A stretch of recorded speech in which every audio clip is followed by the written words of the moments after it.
আল্লাহ রাব্বুল আলামিন বলছেন, যদি আমরা রাজি না হই আল্লাহ রাব্বুল আলামিনের কাছে একদিন দাঁড়ানো লাগবে। আল্লাহ রাব্বুল আলামিন বলছেন, নবী জানান, ওয়ালাউ তারা ইযু কিফু আলান নার। দুনিয়ার বুকে অনেক বাহাদুর দেখেছেন, অনেক দাপটওয়ালা মানুষ দেখেছেন, দুনিয়ার বুকে বিরাট বিরাট ক্ষমতাধর, আল্লাহর পথে কথা বলা হয়েছে, ইসলামের পথে ডাকা হয়েছে, একটুকু পাত্তা দেয় নাই।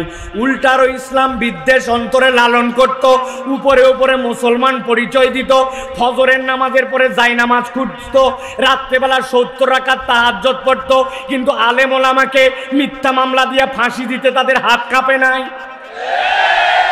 ছিল কিনা? আমার আল্লাহ বলছেন, ভালো করে বোঝো, ওয়ালাউ তারা ইযু কিফু আলান নার। একদল লোককে যখন আপনি দেখবেন জাহান্নামের সামনে তারা হাজির হয়ে গেছে, সাথে সাথে তারা বলতে শুরু করবে, ফাকালু ইয়া লাইতানা। সবাই মিলে বলবে, আমাদের আজকে বড় আফসোস। জিজ্ঞাসা করবে, তোমাদের আফসোস কি?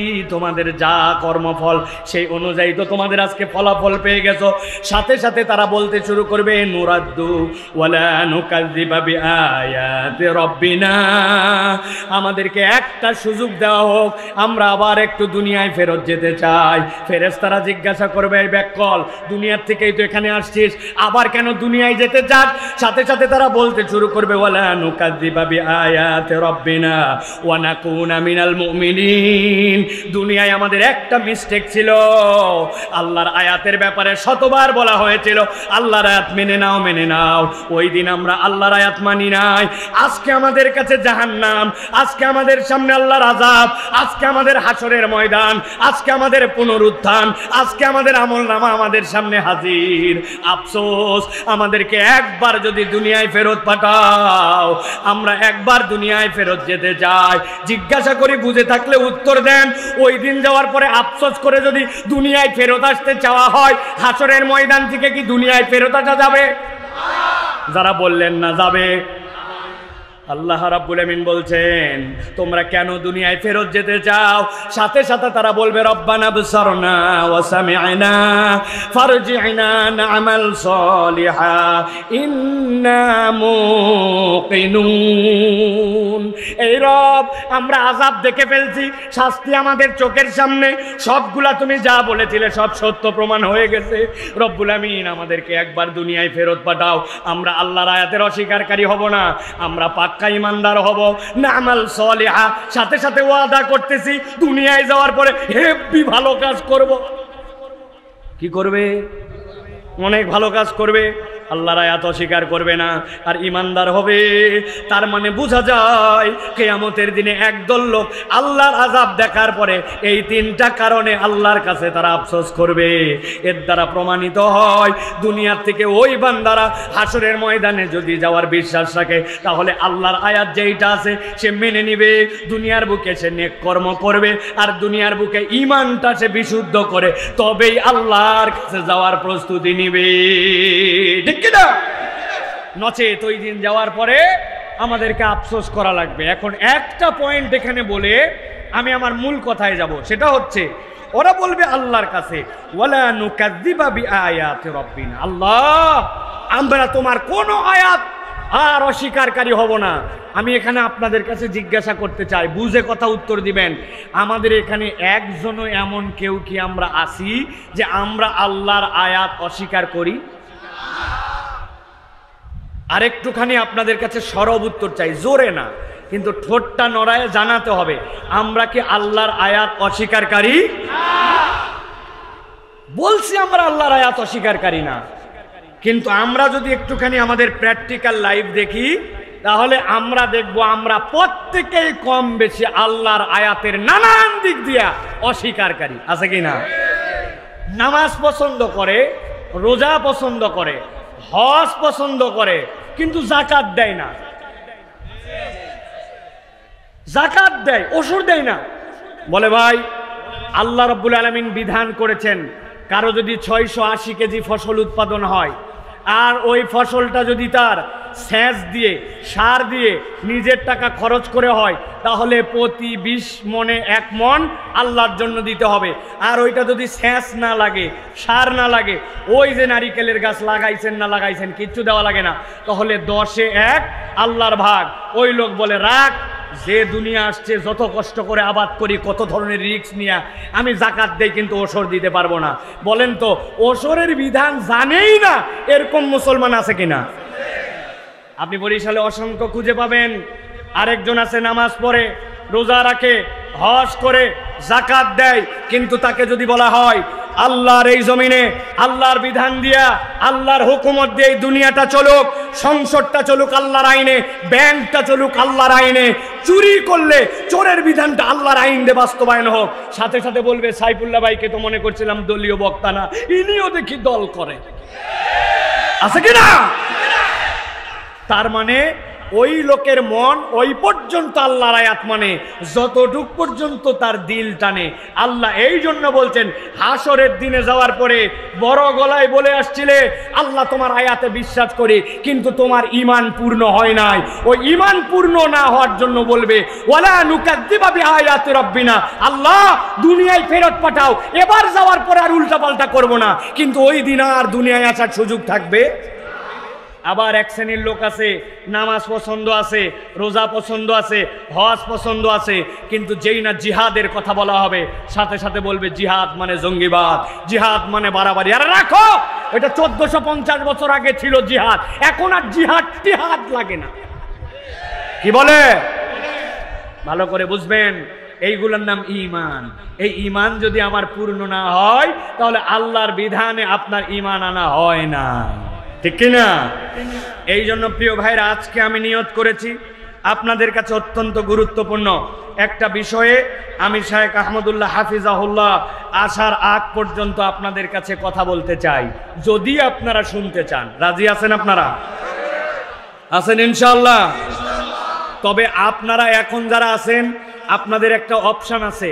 মুরব্বী যারা আছেন, আপনারা আপাতত চা পান খাওয়ার জন্য আপনারা ব্রেক নিতে পারেন। 40-এর উপরে যারা, আপনারা চলে যেতে পারেন, যখন শায়েক আসবে তখন আসতে পারেন। কেননা আমার কোনো শ্রোতা বুড়া শ্রোতা না, আমার শ্রোতা হচ্ছে ইয়াং যারা, এরা হচ্ছে আমার শ্রোতা। মুরব্বীরা আমার শ্রোতা না। আপনারা যদি থাকেন ভালো, না থাকলে কোনো সমস্যা নাই, কারণ আপনারা জীবনে এত ওয়াজ শুনছেন, এত ওয়াজ আমরা করতেই পারি না এখনো, ঠিক কিনা? বরিশাল অঞ্চলে যত ওয়াজ আমাদের চাচারা শুনেছে, সুবহান, এমন বড় বড় আউলিয়ায়ে কেরামকে তারা দেখেছে।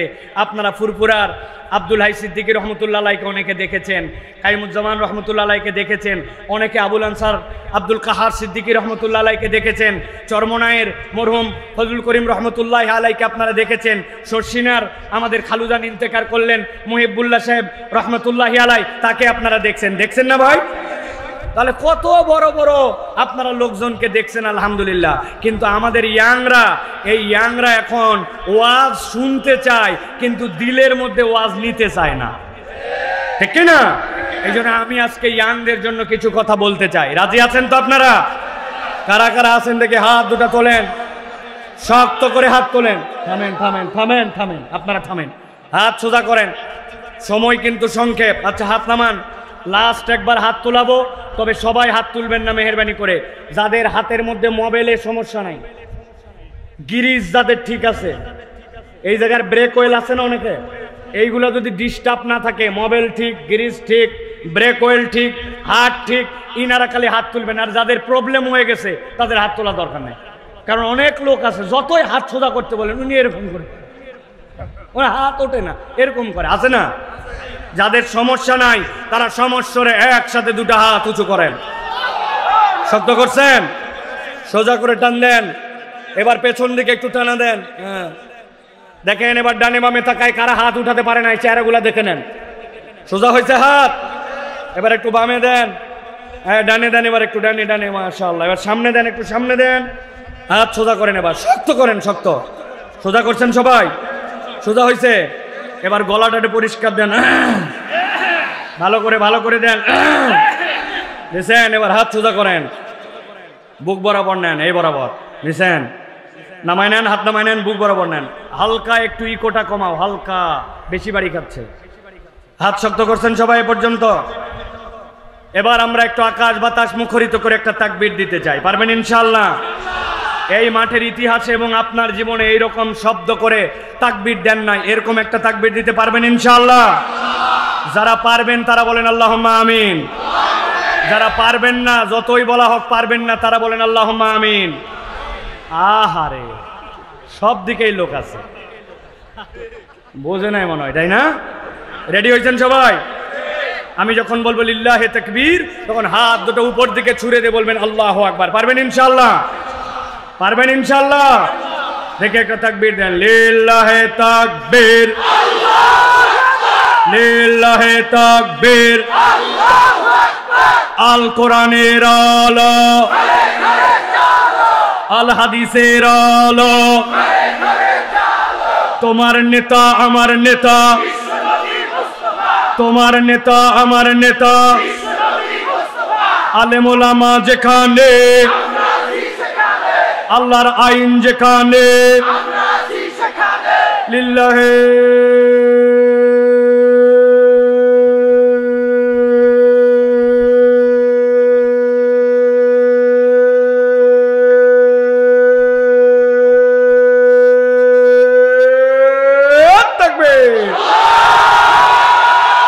আলহামদুলিল্লাহ, আলহামদুলিল্লাহ। হাত নামান, শয়তান আছে আর আছে। এই তাকবীরে যারা শরীক হতে পারলো না, আগামী 1 বছর ওদেরকে আফসোস করা লাগবে, ঠিক কিনা? আগামীর বাংলাদেশ ইনশাআল্লাহ আলেম ওলামার বাংলাদেশ, আগামীর বাংলাদেশ ইনশাআল্লাহ কোরআনের বাংলাদেশ, আগামীর বাংলাদেশ তরুণ যুবকদের বাংলাদেশ, আগামীর বাংলাদেশ বৈষম্যহীন বাংলাদেশ, আগামীর বাংলাদেশ ভারতীয় আধিপত্যবাদকে থাপ্পড় মারার বাংলাদেশ। ওই বাংলাদেশে আল্লাহু আকবারের পক্ষে যারা, তাদের পক্ষে আমরা, ঠিক কি না? হিসাব যেন মনে থাকে, মনে থাকবে তো? আল্লাহ আমাদেরকে কবুল করবেন, আল্লাহুম্মা আমিন। প্রিয় ভাইরা, আমরা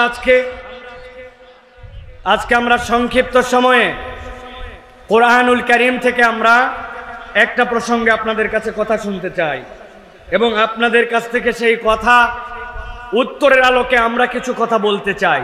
সেটি হচ্ছে এই কোরআনুল কারীমের সাথে সম্পৃক্ত হওয়া, কোরআনের সাথে আমাদের জড়িত হওয়া, কোরআন আমাদের জীবনের সাথে সম্পৃক্ত করা। একসাথে এক ঠোঁটে সবাই বলেন, কোরআনের সাথে সম্পৃক্ত হওয়ার আমাদের জীবনে প্রয়োজন আছে না নাই? আছে, আমরা সকলেই জানি। কিন্তু যদি জিজ্ঞাসা করা হয়, ভাই কোরআনের সাথে সম্পৃক্ত হওয়ার আসলে প্রয়োজন কি, কোরআন হাদিসের দলিল অনুযায়ী আপনার প্রয়োজনটা কি বলেন, তখন আমরা প্রপারলি এটার উত্তর দিতে পারি না। অনেক মুরব্বীরা বললেও আমাদের ইয়াংরা এটা হৃদয় থেকে ধারণ করে না। এই জন্য আমি আপনাদের কাছে আজকে সংক্ষিপ্ত সময়ে নির্ধারিত একটা প্রসঙ্গে কথা বলতে চাই। একটা মানুষের এই জীবনে কোরআনের সাথে সম্পৃক্ত হওয়ার সর্বনিম্ন কারণ হচ্ছে 5টা। কয়টা? একসাথে বলতে হবে, সর্বনিম্ন কোরআনের সাথে সম্পৃক্ত হওয়ার কারণ কয়টা? সবাই বলে নাই, এই জন্য সব হাতগুলা নিচে নামান, 5টা আঙ্গুল নিচে নামাবেন। আমি জিজ্ঞাসা করব কয়টা, একসাথে সমস্যারে উত্তর দিবেন 5টা। কোরআনের সাথে সম্পৃক্ত হওয়ার সর্বনিম্ন কারণ কয়টা? আরেকবার শেষ সুযোগ দিলাম, হাত নামান। কোরআনের সাথে সম্পৃক্ত হওয়ার সর্বনিম্ন কারণ কয়টা? মাশাআল্লাহ। এখন আমরা ধারাবাহিকভাবে একটা একটা করে দলিলের আলোকে শুনব এবং ওই অনুযায়ী আমাদের জীবনে ওইটাকে আমল করার নিয়ত করব। বলেন আল্লাহুম্মা আমিন। প্রিয় ভাইয়েরা, আল্লাহ রাব্বুল আলামিন কোরআনুল কারীমের মধ্যে বলছেন, মানব যাকে আমি আল্লাহ দুনিয়ার বুকে সৃষ্টি করলাম, ওই মানুষটা আল্লাহ রাব্বুল আলামিনের এমন এক সৃষ্টি, অন্য সৃষ্টির সাথে যার তুলনা নাই। বলবেন হুজুর এটা জানা কথা, কিন্তু এই জানা কথার ভিন্ন একটা ডাইমেনশন আছে। এই পৃথিবীতে আল্লাহর যাবতীয় সৃষ্টি 3 ভাগে বিভক্ত। একটা আল্লাহ রাব্বুল আলামিনের ক্ষণস্থায়ী সৃষ্টি, আরেকটা আল্লাহ রাব্বুল আলামিনের দীর্ঘস্থায়ী সৃষ্টি, আরেকটা আল্লাহ রাব্বুল আলামিনের চিরস্থায়ী সৃষ্টি। ক্ষণস্থায়ী সৃষ্টি মানে কি? আপনার সামনে মুরগিটা ডিম ফেটে বের হলো, আপনার গরুর বাছুর হলো, আপনার লাগানো পেঁপে গাছটা বড় হলো, আপনার লাগানো ধানটা বড় হলো, আপনার ছেড়ে দেওয়া পুকুরের পোনাগুলা বড় হয়ে বড় মাছ হলো, আবার খাইয়ে ফেললেন, গাছ কেটে ফেললেন, মুরগি জবাই দিয়ে দিলেন, শেষও হয়ে গেল। তাহলে আল্লাহর সৃষ্টি, কিন্তু এইটা হচ্ছে ক্ষণস্থায়ী, আছে আবার আপনার চোখের সামনে হারায় যায়, ঠিক কিনা? আরেকটা সৃষ্টি হচ্ছে দীর্ঘস্থায়ী সৃষ্টি। ওই যে আসমান কবে সৃষ্টি হয়েছে জানি না, সূর্য জানি না, চন্দ্র জানি না, আলো বাতাস জানি না, সমুদ্র জানি না, কিন্তু এইগুলা না জানলেও এইগুলা আল্লাহ রাব্বুল আলামিন যখন সিংহায় ফুৎকার দেওয়াবেন তখন এইগুলা সবগুলা বিনষ্ট হয়ে যাবে, এইগুলা সব ধ্বংস হয়ে যাবে, ঠিক কিনা? এটা গেল তাহলে সৃষ্টি, কিন্তু এইটা দীর্ঘস্থায়ী। আর একটা সৃষ্টি হচ্ছে চিরস্থায়ী সৃষ্টি, সেটা কি? আল্লাহ রাব্বুল আলামিন রূহের জগতে জিজ্ঞাসা করেছিলেন আলাস্তু বিরাব্বিকুম, আমি কি তোমাদের রব নই? আমরা বলেছিলাম হ্যাঁ আল্লাহ আপনি আমাদের রব। ওই রূহ যেটা শুরু হয়েছিল সেখান থেকে এরপরে রব্বুল আলামিন ওটাকে দেহর সাথে সম্পৃক্ত করেছিলেন, আবার দেহ ছেড়ে সে বেরিয়ে গিয়েছে, ইল্লিন অথবা সিজ্জিনে গেছে। এরপরে আবার যখন বাসি বাদাল মাউত, ওই কিয়ামতের পরের পুনরুত্থান, ওই সময় আবার দেহর সাথে ওই আল্লাহ রাব্বুল আলামিন রূহের সম্পর্ক করবেন। এরপরে আল্লাহ বলবেন এটা চিরস্থায়ী জান্নাত অথবা চিরস্থায়ী জাহান্নামের মধ্যে যাও। ওইটা কবে যে বিনষ্ট হবে আল্লাহ রাব্বুল আলামিন ছাড়া কেউ বলতে পারে না। তাহলে আপনার আমার রূহ আল্লাহ রাব্বুল আলামিনের নির্দেশে তামিল করবে, তবে আমরা জানি না ওর শেষ কবে। সেই হিসাবে আপনার আমার এই রূহটা হচ্ছে আল্লাহর অন্যতম একটা চিরস্থায়ী সৃষ্টি। মনে থাকবে তো? আল্লাহ রাব্বুল আলামিন বলছেন, এই যে আল্লাহ রাব্বুল আলামিন মানুষকে আল্লাহ অনন্য করলেন, সব সৃষ্টির থেকে আলাদা করলেন আল্লাহ রাব্বুল আলামিন। আল্লাহ বলছেন এই মানুষ যদি তার পথের দিশা খুঁজে পেতে চায় তাহলে কোরআনুল কারীম ছাড়া তার কোনো বিকল্প নাই। অতএব দুনিয়ার মানুষ যদি তার পথের দিশা এবং তার সঠিক পথ যদি একবার পেতে চায়, আল্লাহ বলছেন কোরআন ছাড়া যেখানেই যাবে সেখানেই তুমি ধোঁকা খাবে। একমাত্র কোরআন তোমাকে পথের দিশা দিতে পারে, এটা আমার কথা নয়, আল্লাহর কথা।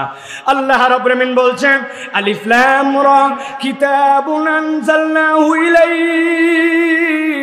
ইলাইকা লিতুখরিজান নাসা মিনাজ যুলুমাতি ইলান নূর।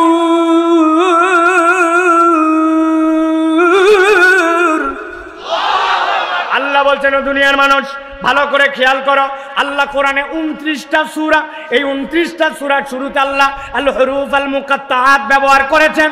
আল্লাহ রাব্বুল আমিন যেইগুলাকে আয়াতে মুতাশাবিহাতের মধ্যে অন্তর্ভুক্ত করেছেন, কিন্তু আশ্চর্য হয়ে যাবেন আপনি, ওই 29টা সূরার মধ্যে 26টা সূরা আল্লাহ কোরআনে যেইটা অবতীর্ণ করে আলিফ লাম রা ইয়াসিন হামিম, আল্লাহ এরকম হরফ যেইগুলা দিয়েছেন, ওর 26টা সূরার শুরুতেই আল্লাহ এই অক্ষর ব্যবহারের পরে কোরআনের পরিচয় তুলে ধরেছেন।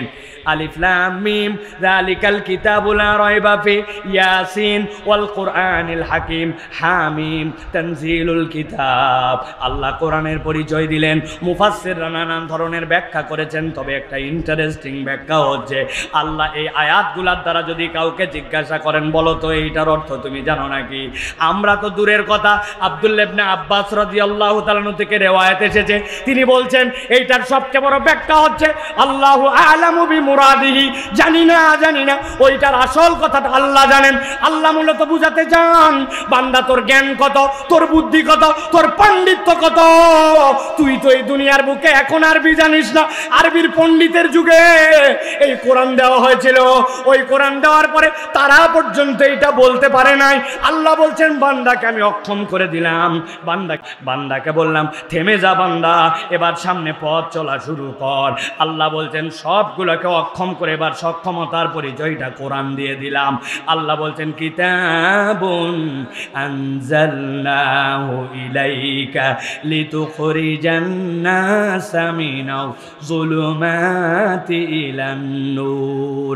এই কিতাব অন্য কোনো কারণে আপনাকে হাবিব দেওয়া হয় নাই, এই কিতাবের কাজ হচ্ছে মানুষকে অন্ধকার থেকে বের করে আপনি আলোর দিক দেখাবেন। সুবহানাল্লাহ।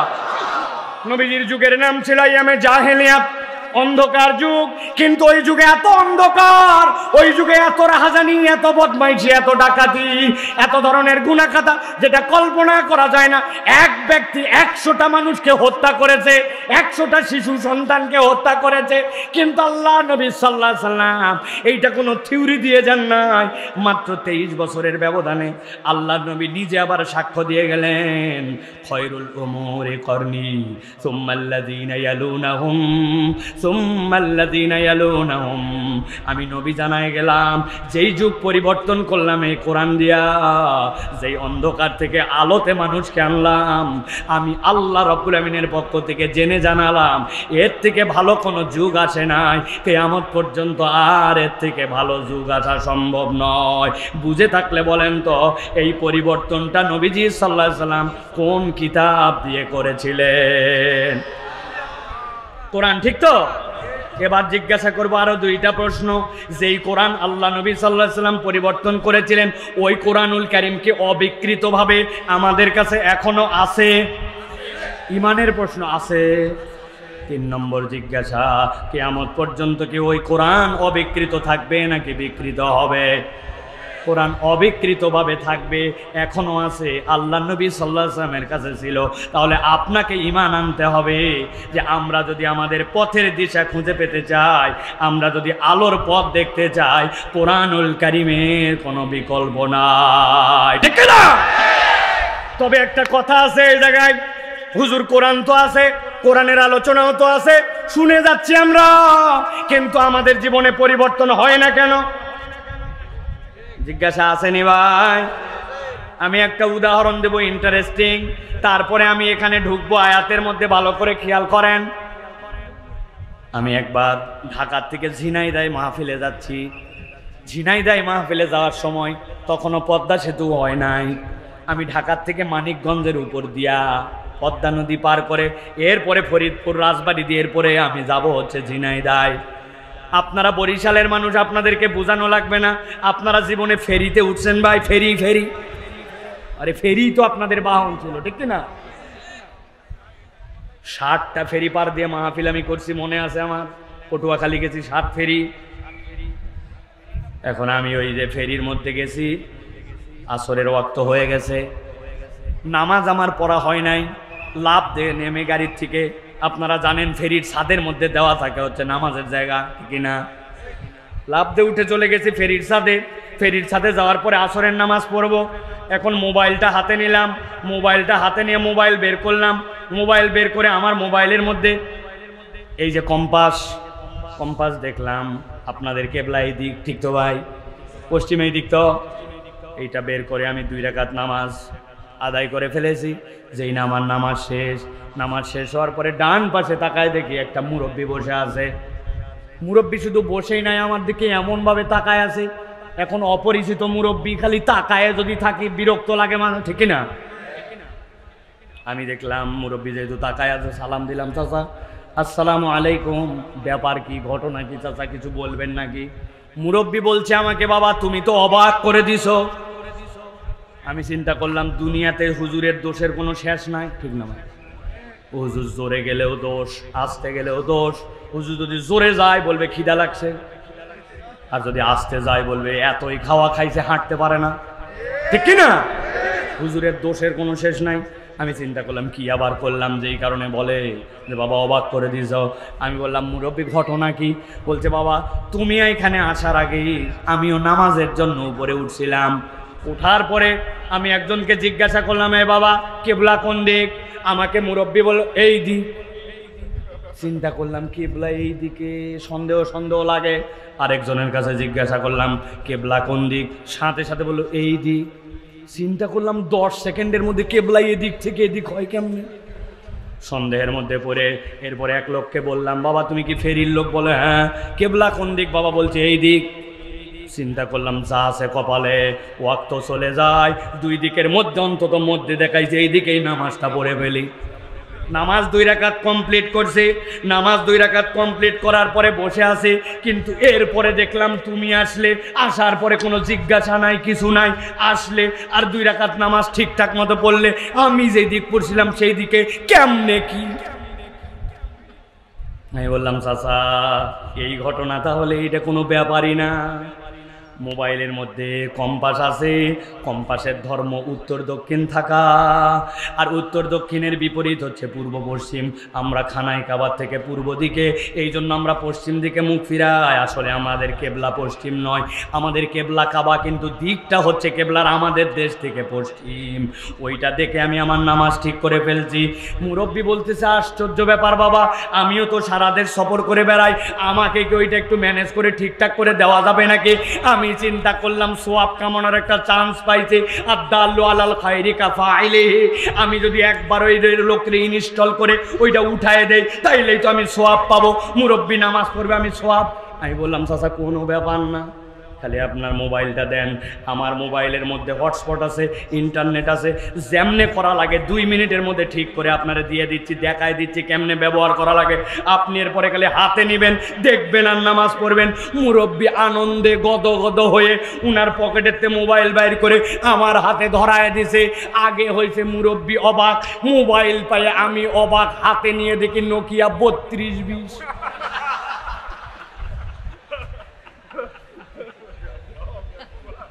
এবার একটু বুঝে থাকলে বলেন, আপনারা যারা হাসছেন, নোকিয়া 3220 মোবাইল, বাটন। ওই বাটন মোবাইল আমার হাতে দিছে। ওই বাটন মোবাইলে কি ভাই গুগল প্লে স্টোর আছে? কথা বললেন না আছে? ওর মধ্যে কি কোনো অ্যাপস ইনস্টল করা যাবে? ভালো করে বোঝেন, এমনি এমনি উদাহরণ দেই নাই। আল্লাহ বলছেন এই কোরআন হচ্ছে তোমার জন্য পথের দিশা, কিন্তু কাজ করে না কেন? আল্লাহ বলছেন ইয়াহদি বিহিল্লাহু মান ইত্তাবা'a রিদওয়ানাহু সুবুলাস সালাম ওয়া ইখরিজুহুম মিনাজ যুলুমাতি ইলান নূর। রাস্তা তোমার সামনে অনেকগুলা থাকবে, কিন্তু তোমাকে স্বপ্রণোদিত হয়ে সিদ্ধান্ত নিতে হবে। কোরআন কেবল শুনবো না, বরং ওই কোরআনটা আমার জীবনে পথের দিশা হিসাবে মেনে নিব। বান্দা যদি মেনে না নেয়, তাহলে সে তখন ওই যোগ্যতা অর্জন করতে পারে না যেইটাতে তার ভিতরে ইনস্টল করে ওইটার দ্বারা সে কাজে রূপান্তর করতে পারবে। এখন কোরআনও আছে, মানুষও আছে, কিন্তু কোরআনকে ইনস্টল করার মন মানসিকতার আমাদের অ্যান্ড্রয়েড ফোন মার্কা মুসলমান নাই, ঠিক না? এই জন্য প্রিয় ভাইরা, ভালো করে সিদ্ধান্ত নিতে হবে। আজকে যারা এখানে ঠিক ঠিক বলছেন, অজস্র মুরব্বী এখানে আছে, 60 বছর 70 বছর বয়স, এখন পর্যন্ত কোরআন ঠিক মতো পড়তে পারে না। উনিও বলতেছে ঠিক আছে কিনা? কত কিছুতে আপনি পারদর্শী হয়ে গেলেন, দুনিয়া ফাটায় ফেললেন। বরিশালে বসে বসে আমেরিকার নির্বাচন করলেন, এখানে বসে বসে ইউক্রেন রাশিয়ার যুদ্ধের সমাধান প্রায় বাইর করে ফেললেন, ঠিক না ভাই? এমন কোনো কাজ নাই যেটা আপনি করলেন না, কিন্তু এখন পর্যন্ত আপনি কোরআনটা ঠিকঠাক মতো পড়লেন না। আপনি বলেন বয়স হয়ে গেছে, আমিও বলি নবীজির একজন সাহাবী ছিল, তারও বয়স হয়েছিল 120। উনার বাড়িও কিন্তু মদিনায় ছিল না, বাড়ি ছিল ইরানে। 120 বছর বয়সে ঈমান আনার পরে এরপরে ইরানের পারস্য ভাষাভাষী এমনভাবে কোরআন শিখেছিলেন যে তার বুদ্ধিতে আল্লাহর নবী খন্দকের যুদ্ধ করেছিলেন। তাহলে ওই সাহাবী যদি পারে, আমাদের এলাকার মানুষই যাবে। আপনি 50-60 বছরে দুনিয়া ফাটায় ফেললেন, অথচ আপনি কোরআন আজ পর্যন্ত শিখলেন না, ঠিক না? ভালো করে এই জন্য বোঝেন, আপনাকে বিশ্বাস রাখতে হবে। পথের দিশা যদি আমি পেতে চাই, কোরআনুল কারীমের কোনো বিকল্প নাই। ডানে আপনাকে পথ দেখাবে, বামে আপনাকে পথ দেখাবে, উমুক তুমুক আদর্শের দিকে আপনাকে নিয়ে যাবে। ওয়াজে আসতেও ভালো লাগবে, কিন্তু আবার যখন জায়গা মতো রাস্তায় স্লোগান দেওয়ার সময় আসবে, তখন আপনার চরিত্র চেঞ্জ হয়ে যায়। আপনি তখন আবার স্লোগান দেন উমুক ভাইয়ের চরিত্র ফুলের মতো পবিত্র, নামাজ পড়েনি ফজরেরটা জামাতে, বিগত 40 দিন এক ওয়াক্ত আছে কিনা? আল্লাহ এই জন্য বলছেন আপনার আমার জন্য কোরআনের সাথে সম্পৃক্ত হওয়ার প্রয়োজন আছে। 1 নম্বরটা সারা জীবন মনে রাখবেন, কোরআন ছাড়া আমাকে সঠিক পথের দিশা কেউ দিতে পারে না, ঠিক না? 2 নম্বরে আল্লাহ রাব্বুল আমিন বলছেন, একটা মানুষ দুনিয়াতে আসলো, আল্লাহ রাব্বুল আমিন তাকে দুনিয়ায় পাঠানোর পরে আবার রবের সামনে তাকে একদিন হাজির করবেন। আল্লাহ বলছেন ওই মানুষের এই যে জীবনকাল, ওই জীবনের উদ্দেশ্য যদি বান্দা জানতে চায়, আল্লাহ বলছেন কোরআনুল কারীম ছাড়া জীবনের প্রপার উদ্দেশ্য আপনাকে কেউ বলে দিতে পারবে না।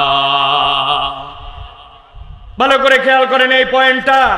আল্লাহ রাব্বুল আমিন সূরা মুলকের মধ্যে বলছেন জীবনের উদ্দেশ্য একটা প্রথমে বুঝো, আল্লাযী খলাকাল মাউতা ওয়াল হায়াতা লিয়াবলুয়াকুম আইয়ুকুম আহসানু আমালা।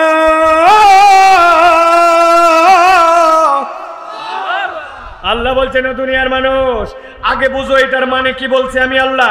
আল্লাহ বলছেন আল্লাযী খলাকাল মাউতা, আল্লাহ আগে হায়াত বলেন নাই, আল্লাহ বলছেন আমি আগে বললাম আমি আগে তোমার মৃত্যু সৃষ্টি করি, তারপরে সেখান থেকে আমি জীবন দিতে পারি। আল্লাহু আকবার। এইটাই হচ্ছে পৃথিবীর শ্রেষ্ঠ মীমাংসিত সত্য কথা। কেননা ফেরাউনের কাছে যখন মুসা আলাইহিস সালাম গিয়েছিলেন, ফেরাউন বলছিল না আনা রব্বুকুমুল আলা, আরে জীবন আমিও দিতে পারি, মারতে আমিও পারি, বলছিল কেন? নিয়ে আসো একটা আসামি, নিয়ে আসো আমার সামনে, নিয়ে আসো। কোন আসামি? আজকে রাত্রে যেই বেটার ফাঁসি হবে ওইটারে আন, ডিক্লেয়ার হয়ে গেছে যেটার। এই তুই জানিস তোর আজকে ফাঁসি হবে? হ্যাঁ জানি। যা, আমি তোর জীবন দিতে পারি, তোরে জীবন দিয়ে দিলাম। সামনে মুসাকে বলছে দেখ ওটারে জীবন দিলাম। মুসা আলাইহিস সালাম কিচ্ছু বলেন নাই, চুপ করে আছেন। এরপরে বলছে এরকম কোনো আসামি আছে নাকি এখন পর্যন্ত যার বিচার শুরু হয় নাই কিন্তু গ্রেপ্তার করে আনা হয়েছে? বলছে এরকম প্রচুর আসামি আছে, গণভাবে ধরা হয়েছে আগে, পরে যে অনুযায়ী তার মামলায় ঢুকানো লাগবে ওই মামলায় নাম দেওয়া হবে। নিয়ে আসছে একটারে, বলছে তোর অপরাধ, বলে কোনো অপরাধই জানি না। হাতে একটা তলোয়ার, এক কোপ দিয়ে কল্লাতে ধর নামাই দিছি। যই না ধর নেমে গেছে, মুসা দেখো একটারে মুক্ত করলাম, একটারে আবার আমি জীবন দিলাম, একটারে মেরে ফেললাম। আমি পারি না মানে? মুসা আলাইহিস সালাম তাকে বলছেন আপনি যে খেলা দেখালেন অবাক হয়ে গেছি আমি, শুধু অল্প একটুখানি বাকি আছে, বলে দুইটাই করে দেখলাম, আবার বাকি কি? বলে বাকিটাও বেশি দূরে না, একটারে তো জীবন দিলাম দেখলামই হাসতে হাসতে চলে গেছে, আরেকটা তো আমার সামনেই মারলেন, তবে যেইটারে মারলেন ওইটার ধর আর কল্লা তো আপনার সামনেই পড়ে আছে, ওইটা খালি একটু জোড়া লাগায় আপনাকে একটু রব বলে ডাকতে বলেন, বেশি বেশি কথা বলে আছে না ভাই? যখন যুক্তিতে পারে না তখন বেশি বেশি কথা বলে। হুজুরের সাথে যখন তার আর কুলায় না তখন হুজুরকে গন্ধ গন্ধ লাগে, আছে না ভাই? এটা ফেরাউনি চরিত্র। আল্লাহ রাব্বুল আলামিন বলছেন গভীর মনোযোগ, ভালো করে খেয়াল করেন তরুণ যুবকেরা। আল্লাহ বলছেন আল্লাযী খলাকাল মাউতা, তিনি তো তোমার সেই রব যিনি মৃত্যু সৃষ্টি করেছেন, ওয়াল হায়াতা, জীবন দেন। কেন দিলেন? লিয়াবলুয়াকুম আইয়ুকুম আহসানু আমালা। এই আয়াত জানে না এরকম কেউ নাই, কিন্তু এই আয়াতের ভিতরে বোধের জায়গা আছে, এইটা নিয়ে আমরা ভাবি নাই। জীবনের উদ্দেশ্যের মধ্যে কেমনে ঢুকানো হয়েছে খেয়াল করেন। দুনিয়াতে আপনাকে কি বলে? দুনিয়াদাররা আপনাকে বলে আপনাকে পারফেক্ট হতে হবে, আপনাকে সেরা হতে হবে, আপনাকে অনন্য হতে হবে, নিখুঁত হতে হবে, বলে কি না? ইসলাম বলতেছে ভিন্ন কথা। কেননা ইসলামের বোধের জায়গাটা আপনাকে কোরআন শিখায়। আল্লাহ বলছেন আইয়ুকুম আহসানু আমালা। আল্লাহ এই জায়গায় আহসানু না বলে যদি বলতেন আকমালু আমালা, আমি আল্লাহ দেখতে চাই তোমাদের মধ্যে কে পূর্ণ করেছে আমল, তাইলে বান্দা দুনিয়ার বুকে চিরস্থায়ীভাবে ফেঁসে যেত। আপনি নামাজে দাঁড়াইছেন, আপনার অবস্থা জানি না, আমি আমার অবস্থা বলছি। আমি নামাজে দাঁড়াইছি, নামাজে দাঁড়ানো মাত্র ইমাম সাহেবের পিছনে যদি নামাজে দাঁড়ায় যাই মনোযোগ রাখা বেশি কঠিন হয়। কেননা আমার তো কাজ কম, আমি তো অনুসরণ করতেছি, আমার মন মাঝে মাঝে চলে যাচ্ছে মাহফিল আর কত দূর আছে, যাই ঠিকঠাক মতো ধরতে পারবো কিনা, গাড়ির গ্যাস তো লাল বাতি জ্বলে উঠছে, গ্যাসের স্টেশনে যাইতে পারবো কিনা, 6টার পরে গেলে তো গ্যাস বন্ধ হয়ে যাবে, নানান চিন্তা ভাবনা উকি ঝুঁকি দেয়। আবার টেনে টেনে মন নিয়ে আসা লাগে নামাজে। আপনাদেরও কি এরকম নামাজের মধ্যে মনে দিক সেদিক যায়? এখানে যদি একজন থাকেন একটু হাত তুলে দেখান, হুজুর জীবনে এমন ভাবে 10 রাকাত নামাজ পড়তে আল্লাহ কবুল না করে পারবে না, আছে ভাই? রোজা রোজা রোজার অবস্থা কি? এমন ভাবে আমি তওয়াফ করছি, আমার তওয়াফ আল্লাহ কবুল না করে পারবে না, বলতে পারবো না কেউ। বলছে হুজুর জানা কথা আবার বলেন কেন? এই আয়াত আপনাকে আমাকে জীবনের উদ্দেশ্য শিখাচ্ছে। আল্লাহ বলছেন বান্দা বান্দা তুমি কখনো পারফেক্ট হতে পারবে না, তবে আমি জীবনের বোধ তোকে জানাই দেই, আইয়ুকুম আহসানু আমালা, আমি কমপ্লিটনেস দেখতে চাই না, তবে আমি প্রচেষ্টাটার সর্বোচ্চ কে করেছে ওইটা দেখতে চাই। আমার বান্দার মন অন্যদিক চলে গেছিল, আবার মন টেনে নামাজে আনছে, আবার আমার বান্দার চোখ দিয়ে গুনাহ হয়েছিল, আমার বান্দা গুনাতে দায়েম থাকে নাই, আবার ফেরত আসছে, ভালো পথে আসার জন্য চেষ্টা করছে।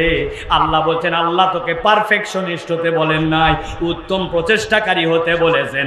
আপনাকে এই জীবনের বোধ কোরআন ছাড়া আর কেউ আপনাকে শিখায় না, ঠিক কি না? এই জন্য আল্লাহ রাব্বুল আমিন বলছেন, আইয়ুকুম আহসানু আমালা, আমি দেখতে চাই তোমাদের মধ্যে উত্তম প্রচেষ্টাকারী কে। আপনি ছেড়ে দেন নাই, আপনি বাদ দিয়ে দেন নাই, আপনি একবারে চলে যান নাই। শয়তান যতবার গাফেল করছে আপনি ততবার আল্লাহর দিকে ফেরত আসছেন। আল্লাহ বলছে, আপনি যদি এই প্রচেষ্টা করেন, আল্লাহ এই প্রচেষ্টাকে কবুল করে আপনার জন্য জান্নাতে যাওয়ার রাস্তা সহজ করে দিবে। আল্লাহ বলছেন আর একটা জায়গা, দুনিয়ার মানুষ জেনে রাখো, তোমার জীবনের আর একটা উদ্দেশ্য আছে। কি উদ্দেশ্য? দুনিয়ায় সবাই আপনাকে কিসে লাগাইছে? দুনিয়ার সবাই, মনে রাখবেন এই শব্দ দুইটা, দুনিয়ার সবাই আপনাকে প্রতিযোগিতায় লাগাইছে। দৌড়াও দৌড়াও, রেস করো রেস করো, খালি প্রতিযোগিতা প্রতিযোগিতা, ঠিক কিনা? কিন্তু ইসলাম আপনাকে প্রতিযোগিতায় নামায় নাই, ইসলাম আপনাকে সহযোগিতায় নামাইছে। আল্লাহ বলতেছেন, আমি আমার বান্দার জন্য দায়িত্ব দিলাম, তাআওয়ানু আলাল বিররি ওয়াত তাকওয়া ওয়ালা তাআওয়ানু আলাল ইসমি ওয়াল উদওয়ান। আমি তোকে প্রতিযোগিতা করতে বলি নাই, সহযোগিতা করতে বলেছি। ইসলাম মেন্টালিটিতে আপনাকে সহযোগী বানায়, আর আপনাকে দুনিয়াবাসী প্রতিযোগী বানায়া একজনের মধ্যে আরেকজনের সাথে হিংসা ঢুকায়, ঠিক না? এই জন্য কোরআন বলছে, জীবনের উদ্দেশ্য জানতে হলে তোমাকে কোরআনের কাছ থেকে আসতে হবে।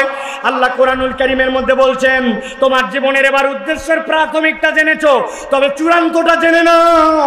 কিয়ামত পর্যন্ত মানুষের জন্য এই কোরআন বলতেই থাকবে, কুনতুম খায়রা উম্মাতিন উখরিজাত লিন-নাস তা'মুরুনা বিল মা'রুফ ওয়া তানহাউনা আনিল মুনকার। আল্লাহ বলছেন, আমি আল্লাহ তোমাদেরকে বললাম তোমরা উত্তম জাতি, আমি রব্বুল আমিন তোমাদেরকে উত্তম করে সৃষ্টি করেছি। কেন উত্তম বানালাম? আল্লাহ বলছেন, উখরিজাত লিন-নাস, তুমি বলো সময় বলো পার্সোনাল পার্সোনাল, আমার ব্যক্তিগত ব্যক্তিগত। আল্লাহ বলছেন, মুসলমানের ব্যক্তিগত জীবন অল্প একটু, মুসলমানের পুরা জীবনটাই অপরের জন্য উৎসর্গিত। সুবহানাল্লাহ। কুনতুম খায়রা উম্মাহ উখরিজাত লিন-নাস, আল্লাহ বলছেন তুমি উত্তম, কেননা আমি তোমাকে মানুষের জন্য সৃষ্টি করেছি। আল্লাহ বলছেন দায়িত্বটা কি? জানা কথা কিন্তু বার্তা গভীর। আল্লাহ বলছেন তা'মুরুনা বিল মা'রুফ ওয়া তানহাউনা আনিল মুনকার। তুমি তোমার শ্রেষ্ঠত্ব যদি ধরে রাখতে চাও, তোমার দায়িত্ব হচ্ছে প্রাথমিকভাবে দুইটা, তুমি সৎ কাজের আদেশ দিবে আর অন্যায় থেকে মানুষকে ফিরাবে। কিন্তু পৃথিবীর বাস্তবতা ভালো করে খেয়াল করেন, নিজে বাঁচলে বাপের নাম। বরিশালে বলে ভাই, ইসলামে এইটা চূড়ান্ত একটা মিথ্যা কথা। ইসলামে এই কথার সাথে দূরতম সম্পর্ক নাই। ইসলাম বলতেছে নিজে বাঁচলে বাপের নামই হতে পারে না, কেননা আল্লাহ বলছেন কু আনফুসাকুম ওয়া আহলিকুম নারা। আর তোমার শ্রেষ্ঠত্বটাই দেওয়া হয়েছে অপরকে বাঁচালে, অপরকে আল্লাহর দিকে আনলে, অন্যায় থেকে ফিরালে, তবেই তুমি শ্রেষ্ঠ, নচেত তোমার শ্রেষ্ঠত্ব আর মর্যাদা নাই। কিন্তু এখনকার সমাজে আমরা দেখতে পাই, সৎ কাজের কিছু আদেশ করলেও অন্যায় থেকে ফিরানোর মেন্টালিটি আমাদের নাই। ওরা গন্ডগোল করতেছে ভাই, ওরা আমার পাড়ারও না, ওরা আমার আত্মীয় স্বজন না ভাই, ওরা ফাটাফাটি করুক ভাই, আমি ঝুট ঝামেলার মধ্যে নাই। উনি ফাটাফাটি করতে দেয় আর মনে করে আমি বিরাট ভালো মুসলমান। আপনি মুসলমানের মও বোঝেন নাই এখনো, ঠিক না? বলবেন হুজুর একটা হাদিস শুনছিলাম, আমিও আপনাদের কাছে বলি, দেখেন তো হাদিসটা আপনারা জানেন কিনা। মান রাআ মিনকুম মুনকারান, তোমাদের মধ্যে থেকে কেউ যদি কোনো অন্যায় দেখে, আল্লাহ নবী বলছেন ফালিয়াতাগায়্যারু, তুমি সেটা পরিবর্তন করবে 1 নম্বর বিয়াদি শক্তি দ্বারা, এরপরে যদি তুমি না পারো তাহলে তোমার জবান দ্বারা, ফাইল্লাম ইয়াস্তাতি, যদি এটাতেও সক্ষম না হও আল্লাহ নবী বলছেন তাহলে অন্তরের ঘৃণার দ্বারা, যালিকা দাফুল ঈমান, এরপরে আর ঈমানের কোনো স্তর নাই। তাহলে 1 নম্বর বলতে হবে, প্রতিরোধ করতে হবে। আল্লাহ রাব্বুল আমিনের নবীর ভাষায় আমাদেরকে 1 নম্বর প্রতিরোধের স্তর কি দ্বারা? আচ্ছা বুঝলাম না, আপনারা কথা বলতেছেন না কেন? কি দ্বারা? পেছনে যারা আমার সাথে আছেন, ওই যে পেছনে কোন দিক তাকায় আছেন আপনারা, কি দ্বারা? ক্ষমতা দ্বারা পাওয়ার। 2 নম্বরটা কি দ্বারা? মুখ দ্বারা। 3 নম্বরটা, এবার চলেন আমাদের আমলগুলো আমরা একটু বিশ্লেষণ করে দেখি। যদি কোনো গন্ডগোল হয়, ফাসাদ হয়, আপনি দেখছেন অন্যায় হয়, আপনি চিন্তা করছেন ঝুট ঝামেলার মধ্যে আমার জড়ানোর দরকার নাই বাবা, আমি মন থেকে এই জিনিসটা অপছন্দ করে, আপনি মনে করছেন আমার ঈমানের স্তর হয়ে গেছে। আপনি আপনার ঈমানের স্তরের মাত্রাটা, দায়িত্বটা, জীবনের উদ্দেশ্যটা এখন পর্যন্ত আপনি বুঝতে পারেন নাই। আমি আপনাকে একটা উদাহরণ দেই। একটা মসজিদের 4টা সিঁড়ি আছে, 4 ধাপ দিয়ে দিয়ে মসজিদে উঠা লাগে। হঠাৎ করে একদিন ফজরের নামাজের সময় ইমাম সাহেব এসে দেখে মসজিদের সিঁড়ির উপরে একটা কুকুর মারা গেছে। ইমাম সাহেবের মনটা খারাপ হয়ে গেছে, মরবি মর কুত্তা, তুই আর মরার জায়গা পালি না, মসজিদের সিঁড়ির উপরে মরেছিস। মসজিদের সিঁড়ির উপরে কুকুর মরে পড়ে আছে। ইমাম সাহেব স্যান্ডেল দূরে রেখে লাফ দিয়ে সিঁড়ি পার করে মসজিদে গেছে। মুয়াজ্জিন লাফ দিয়ে সিঁড়ি দিয়ে মসজিদে গেছে। কিছু মুসল্লি যারা আসছে সবাই লাফ দিয়া দিয়া মসজিদে ঢুকছে। ইমাম সাহেব ফজরের নামাজের পরে বলছে, আপনারা সবাই বসবেন, দেখেছেন তো মসজিদে কুত্তা মরছে সিঁড়িতে, কুত্তা সরানোর জন্য ফজরের পর একটা দোয়া হবে। হুজুর ফজরের নামাজের পর দোয়া করছে, আল্লাহ এতগুলা ফজরের নামাজের মুসল্লি নিয়া তোমার শাহী দরবারে হাত তুলেছে, আল্লাহ মসজিদের সামনে একটা কুত্তা মরছে, মেহেরবানি করে আল্লাহ মরা কুত্তাটা তুমি সরাও। বলে তোলে দোয়া শেষ। ওই দিন আবার ভীষণ রোদ উঠে কুত্তার পেট ফুলে জোহরের আগদে আগদে কোনা একটু ফুটা হইয়া এমন গন্ধ বাড়াইছে। ওই সময় তো তাও নাক ধরা লাগে নাই, এখন ওই কুত্তা দেখে সবাই আস্তাগফিরুল্লাহ, নাক ধরে আস্তাগফিরুল্লাহ, কুত্তা খারাপ, কুত্তা গন্ধ, নাক ধরে ধরে লাফ দিয়ে দিয়ে মসজিদে গেছে। হুজুর চিন্তা করছে সকালে যে দোয়া হয়েছে ওই দোয়ায় তো তবারক ছিল না, এই জন্য বোধহয় কাম হয় নাই। হুজুর ঘোষণা যদি দেয় আসরের সময় সবাই আসবেন, কুত্তা সরানোর জন্য বিরিয়ানি দিয়ে দোয়া হবে। আসর হতে হতে মসজিদে নামাজ ঢোকার জন্য পরিবেশ নষ্ট হয়ে যেতে পারে। এখন আপনি যদি বলেন কুত্তা খারাপ, খারাপ তো ঠিক আছে, গন্ধ নাকে লাগে, নাকও ধরছেন, আস্তাগফিরুল্লাহ পড়ছেন, কাজ হবে না। আপনার আমল কি হবে? আপনার আমল হবে যেই বেটা কুত্তা সরানোর দায়িত্ব ছিল, আপনি সভাপতিকে ফোন দিয়েছেন, সেক্রেটারিকে, এই কুত্তাটা সরানোর ব্যবস্থা করেন। উনি সরানোর জন্য চেষ্টা করার জন্য পৌরসভায় ফোন দিবে, দিয়া বলবে জোহর পার হয়ে গেল, তুমি না আমার এলাকায় নির্বাচন করে কমিশনার হয়েছিলাম, মিয়া আগামীতে আইসো, খবর আছে তোমার, তাড়াতাড়ি কুত্তা সরানোর জন্য চেষ্টা করো। ওই মিউনিসিপ্যালিটিকে সুইপার আসবে, সুইপার ওইটাকে সরাবে, যার মুখ দিয়ে বলার সে বলবে, যার ওইটার সাথে নৈতিকভাবে সমর্থন দেওয়ার দিবে। আর যেই ব্যক্তিরা এইটাও পারে না তারা হুজুরকে বলবে, হুজুর এইটার জন্য আপনি স্টেপ নেন। আপনি ওইটার জন্য কিছুই বলেন নাই, কিছুই করেন নাই, শুরুর থেকে আস্তাগফিরুল্লাহ শুরু করছেন। ওই আস্তাগফিরুল্লাহর কারণে নামাজ পড়াও এক সময় বন্ধ হয়ে যেতে পারে। অতএব ভালো করে বুঝে নেন, জীবনের উদ্দেশ্য আল্লাহ শিখিয়েছেন। আল্লাহ বলছেন কুনতুম খায়রা উম্মাহ উখরিজাত লিন-নাস তা'মুরুনা বিল মা'রুফ ওয়া তানহাউনা আনিল মুনকার। তুমি তোমার উত্তমতা যদি ধরে রাখতে চাও, সৎ কাজের আদেশ দেওয়া লাগবে, অন্যায় থেকে তোমাকে ফিরানো লাগবে, নচেত তুমি তোমার জীবনের উদ্দেশ্য বুঝো নাই। ঠিক কি না? এখানে হাদিসের আরেকটু ব্যাখ্যা আছে, বলে দেই। আমি অন্তর দিয়ে ঘৃণা করি কোনো একটা কাজ, আমি সমর্থন করি না, কিন্তু আপনি কি সারা জীবন অন্তর দিয়ে ঘৃণা করবেন না? হাদিসের ব্যাখ্যা মুহাদ্দিস যারা আলেম ওলামা আছেন তাদের কাছ থেকে যে বুঝ করে নেবেন। ওই হাদিসের ব্যাখ্যা হচ্ছে ওয়াযালিকা আদাফুল ঈমান। কিন্তু ঈমানদার কখনো ঈমানের সর্বনিম্ন স্তরে থাকতে পারে না। ওই ঈমানদার কি করবে? কোনো একটা অন্যায় বেটা প্রতিবাদ করতে পারে না, বলতে পারে না, ঘৃণা করে। কিন্তু ঈমানদারের দায়িত্ব, আমি এইটা ঘৃণা করি, সমাজে খুঁজে বার করছে, হ্যাঁ এই লোকও ঘৃণা করে, উনিও ঘৃণা করে, উনি করে, উনি করে, আস্তে আস্তে করে কারা কারা ঘৃণা করে 10 জন লোক খুঁজে বের করছে। পরে 10 জনে আবার পাওয়ার শুরু হয়েছে। এবার পেছন দিক থেকে 10 জন যেহেতু আমরা ঘৃণা করি, তাহলে 10 জন মিলে এবার বলতে শুরু করছে, এবার খুঁজতে শুরু করছে কারা কারা বলার পক্ষের লোক আছে, উমুকে বলে তুমুকে বলে, এরকম করে 50 জন বলার লোক এবার হাজির হয়েছে। এবার তারা পাওয়ার ক্রিয়েট করবে, সারা জীবন খালি ঘৃণা করি বলে বসে থাকবে না, ঠিক না? তাহলে প্রিয় ভাইরা, ভালো করে আমাদের বুঝতে হবে কোরআনের সাথে সম্পৃক্ততার একটা কারণ।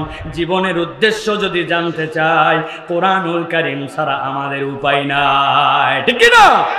দুনিয়ার মানুষ আপনাকে নানান কিছু বুঝ দিবে, কিন্তু কোরআন আপনাকে সঠিক বুঝটুকু দিবে যে তোমার ultimate destination of your life, তোমার জীবনের গন্তব্য কোথায়।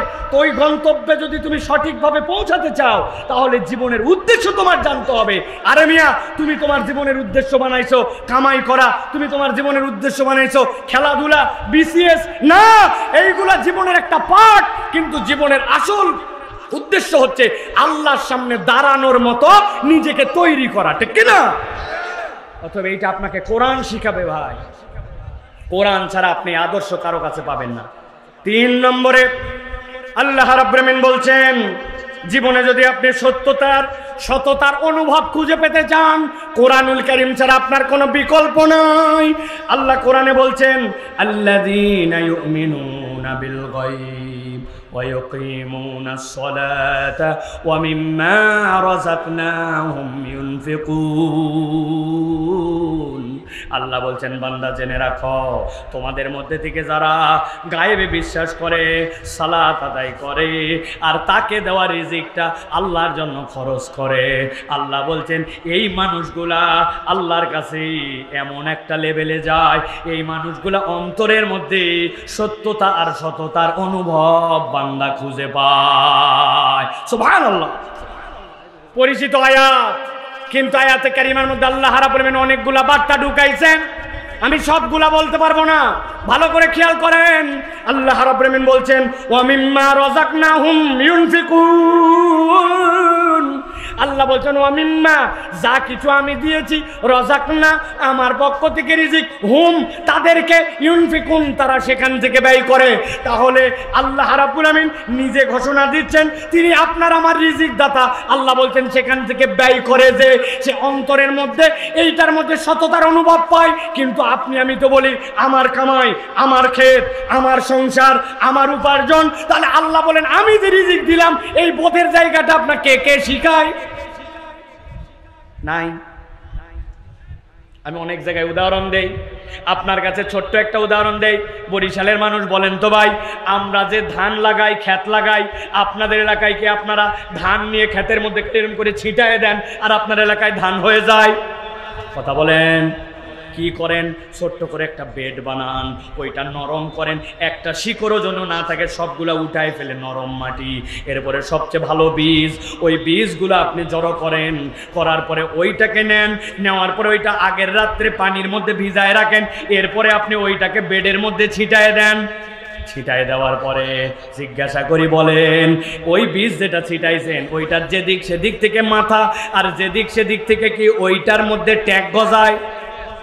শাইখ আসছেন না? আলহামদুলিল্লাহ, লিল্লাহে তাকবীর, লিল্লাহে তাকবীর।